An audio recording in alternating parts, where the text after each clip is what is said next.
Breaking news right now from Hanging with the Hazes. Listen here. There are other big cities that are doing this same foolishness, and it's not just New York and Portland, Miami, Austin, Baltimore. You heard it. Baltimore, of all places.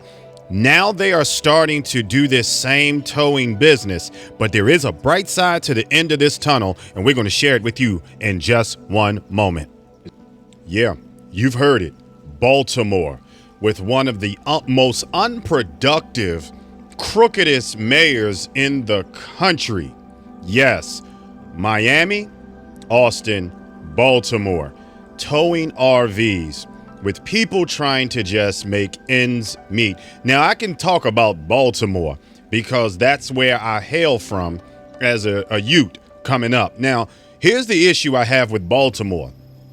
Baltimore, even in the poorest neighborhoods, even in the ghetto neighborhoods of Baltimore, the rent is so expensive. You are paying anywhere from $1,100 to $1,800 to live next to a vacant building on North Avenue and Dukeland Street. You heard me. Anybody that is from this area that knows what I'm talking about. North Avenue is not a hot spot in town. It's up and coming the closer you get to Mount Royal.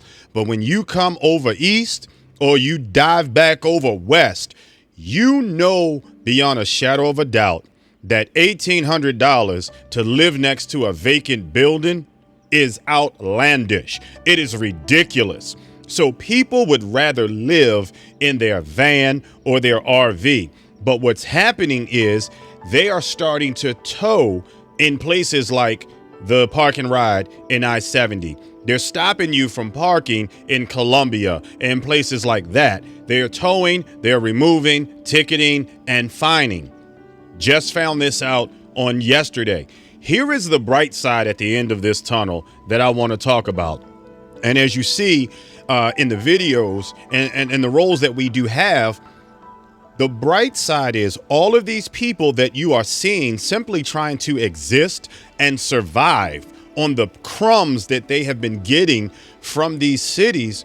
The slight reprieve is this: towing companies and yards do not want to tow the RV. And it's not the RV that's the problem. It's the disposal of such unit that is creating the stir. So let's put this whole thing together into one complete puzzle so that you understand. You don't pay enough wages. The rent is too damn high. On top of all of that, you want to tow people's last hope. And now the tow companies cannot dispose of such units, and it's creating problem after problem after problem. Do you understand why I'm telling you that towing RVs does not fix the problem? The only thing it does is create another problem. Then you have these cities having the unmitigated goal to then get mad at the tow companies and want to cancel contracts for other things. Come on now. What gives? What gives? You're already taking people's lives and livelihoods and not supporting. And let me just be clear. Increasing the wage is not fixing the problem. Lowering the cost of living, that is what fixes the problem. Look at this. Look at this. Look. How do you expect people to exist? And that's the bottom line to this. This is why I'm doing this awareness piece. People have to have the opportunity and the chance to live. It's just that simple. So it's not just these northern states that's doing it. It is now starting to sweep across the country.